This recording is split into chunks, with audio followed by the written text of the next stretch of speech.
दोस्तों मूवी शुरू होती है एक ट्री हाउस से जो घर के बाहर खिड़की से नजर आ रहा था। घर के अंदर मिनिएचर हाउसेस रखे होते हैं। ये मिनिएचर हाउस ये इसी घर की रेप्लिका होती है। जिस घर के अंदर एक बूढ़ी औरत थी जिसकी मौत हो चुकी थी और उसके फ्यूनरल की तैयारी शुरू हो चुकी थी। इस घर के अंदर बूढ़ी औरत की बेटी, इसका दामाद और इनके 2 बच्चे रहते थे।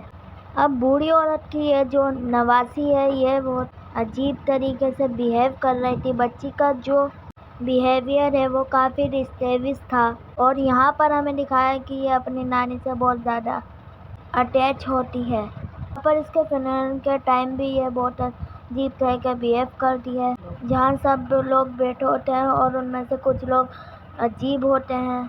ये फैमिली उन लोगों को नहीं जानती थी। बच्ची अपनी नानी की तरफ देखती है, जहाँ दिखाया गया है कि माँ और बेटी ने दोनों ने सेम पेंडेंट पहन रखा था। तो ऊपर जो है बहुत अजीब सा साइन बना हुआ तो होता है। यहाँ बच्ची जो है नानी की बॉडी को देख रही होती है और इतनी ही देर में एक आदमी भी उसे मुस्कुराते हुए लड़की को अजीब तरीके से देखता है।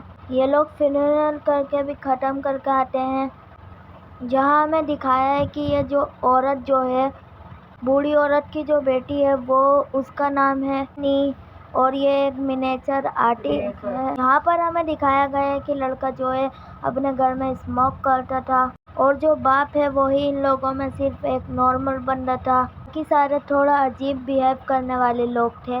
यहाँ ये अपनी बेटी को सुलाना आती है। बेटी कहती है कि अब मेरा ख्याल कौन रखेगा, तो कहती है मैं तुम्हारा ख्याल रखूँगी, मैं तुम्हारी माँ हूँ।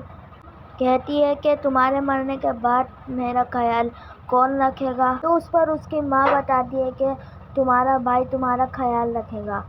यहाँ ये जो औरत थी ये कर्द से जुड़ी हुई थी, जो शैतानों की पूजा करते थे और वो चाहती थी कि मेरी बेटी के यहाँ एक लड़का पैदा हो, क्योंकि उसका अपना लड़का जो कि इस औरत का भाई था उसे सुसाइड कर लिया था।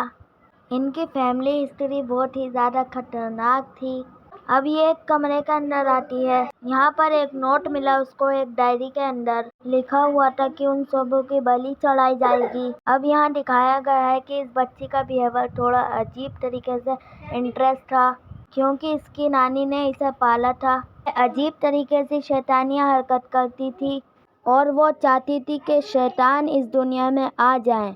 अब ये लोग इसके कमरे में देखते हैं बूढ़ी औरत के, जिसमें अजीब तरीके से सिंबल बने होते हैं, जिसमें एनी जो है अपने माँ के कमरे को लॉक कर देती है। इतनी देर में इतना हस्बैंड को फोन आता है कि किसी ने कब्र खोद के इसमें माँ की बॉडी बाहर निकाल ली और ये बात ये अपनी पूरी फैमिली से छुपा लेता है। अब यहाँ पर दिखाया है कि ये एनी जो है एक ग्रुप में आती है, जहाँ पर ये लोग जो हैं अपने दिमागी परेशानियों, अपनी प्रॉब्लम्स को शेयर करते हैं एक दूसरे से और उस पर छुटकारा पाते हैं। हाँ, एनी जो है अपनी माँ के बारे में बहुत अजीब अजीब तरीके से बातें बताती है। वो बड़ी शैतानी हरकतें कर सकती थी, किसी के ऊपर भी वो हावी हो सकती थी। उनमें पता नहीं कौन सी पावर थी और वो मेरे बेटे को भी ऐसा ही बनाना चाहती थी कि वो मेरा पहला बेटा था, मैंने उससे दूर रखा, मगर मैंने अपनी बेटी को उसके पास जाने दिया। वही मेरी सबसे बड़ी गलती थी। वो बड़ा अजीब बिहेव करती है, वो मेरी माँ की तरह ही बनती जा रही है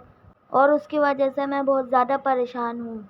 ये सारी बातें ये अपने ग्रुप में शेयर करती है और कहा गया है कि ये अपनी बेटी को लेकर परेशान होती है और रोने लगती है, क्योंकि ये अपनी फैमिली से बहुत ज़्यादा प्यार करती थी और वो नहीं चाहती थी कि उसकी माँ की शक्तियों का शैतानी बुरा साया इसकी बेटी पर पड़े। लेकिन इसकी बेटी बहुत अजीब तरीके से बिहेव कर रही थी। वो एक कबूतर की गर्दन लेकर आई थी, वहाँ पर उसको लेकर के जंगल की तरफ जा रही होती है।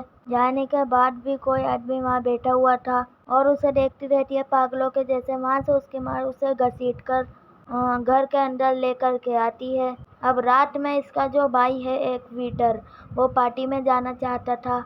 इसकी माँ पीटर के साथ भेज देती है कहीं वो शराब वगैरह ना पिए और वो स्मोक कर रहा होता है। बच्ची से कहता है जाओ तुम कुछ खा लो, केक वगैरह खा लो। बच्ची केक खा लेती है, लेकिन उसके अंदर जो पीनट्स होते हैं उसे एलर्जी होती है। उसकी वजह से उसका दम घुटने लगता है। वो भाई से साथ नहीं ले पा रही। पीटर उसे उठा करके लेकर जाता है कार में बिठा के जहाँ उसकी हालत बहुत ज़्यादा ख़राब होने लगती है। पीटर उसे कार के शीशे से बाहर निकालता है।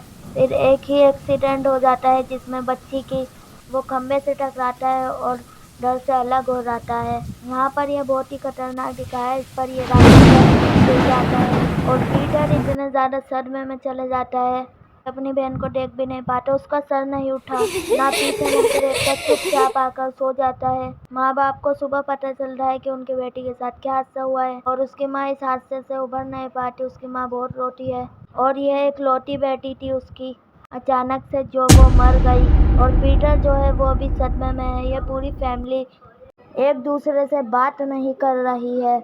और इसके बाद दिखाया कि एनी दोबारा से उस ग्रुप में जाती है बुलाने के लिए अपने गम को भुलाने के लिए। और यहाँ पर पूरा सेशन जो लेती है वो, मगर अपने गम को भुला नहीं पाती है। अब यहाँ अचानक से एक लेडी से मुलाकात होती है। कहती है मैं तुम्हारे पड़ोस में ही थोड़े दूर पर रहती हूँ।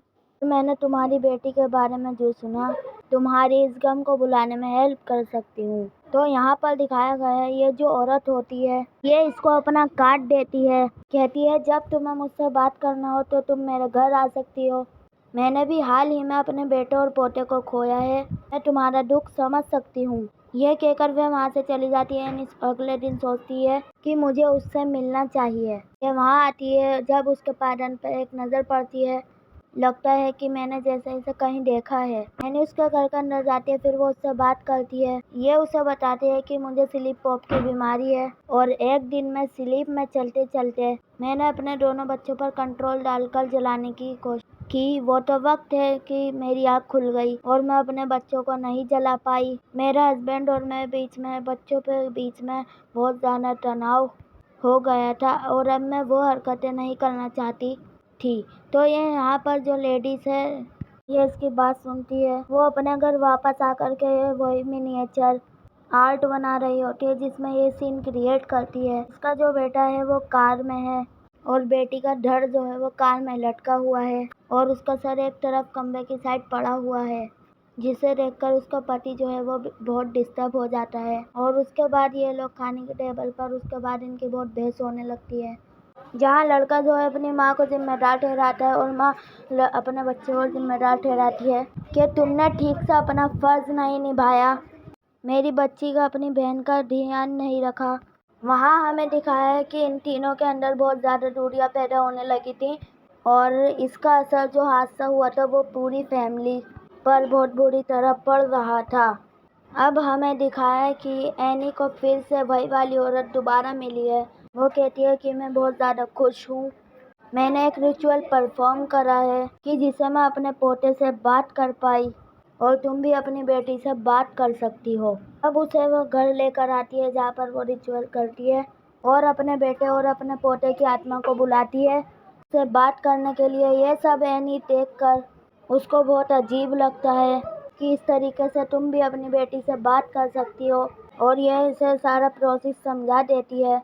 रात को एनी सो रही होती है अपने कमरे के अंदर, उसे एक खतरनाक सपना आता है और वो अपने बेटे के कमरे में आती है और देखती है कि उसके चेहरे पे बहुत सारी चींटियां हैं, वो मर चुका है। वो सब चीज़ें देखकर वो बहुत ही हैरान हो जाती है, चिल्लाने की कोशिश कर रही होती है। इतनी देर में उसकी आँख खुल जाती है। दरअसल वो स्लीप ऑफ कर रही थी। उसका बेटा उस पर चिल्लाता है कि आप मुझ पर ऐसा क्यों कर रही हो। तो वो बताती है कि मैं तुम्हें पैदा ही नहीं करना चाहती थी और मेरी माँ के कहने में मैंने तुम्हें पैदा किया। मैंने तो अबॉर्शन करना चाहती थी पर कामयाब नहीं हो सकी। दरअसल मैं, इसकी जो माँ होती है वो एक लड़का करना चाहती थी तो वो ईमान की आत्मा को टाल सके। इतने में ही वो मर गया, उसने सुसाइड कर लिया। बेटे को भी इसी तरीके से बनाना चाहती थी। यहाँ पर एनी आकर के रिचुअल करती है जो इस औरत ने बताया था और तभी इसे अचानक से अजीब हरकतें शुरू हो जाती हैं। उसकी बेटी की आत्मा इसी के अंदर घुस जाती है और ये उसी की आवाज़ में बोलने लगती है। तभी उसका हस्बैंड के मुंह पर ला करके पानी डालता है। एनी एकदम होश में आ जाती है। होश में आने के बाद उसे कुछ याद नहीं रहता कि कुछ क्या किया था। तो ये प्रोसेस खो चुकी थी बहुत बुरी तरह से और जो डीमन है, इसकी माँ का जो डीमन है वो इसके ऊपर हावी होता जा रहा था। तो वो मिनिएचर तोड़ देती है और जो डायरी ये रिचुअल में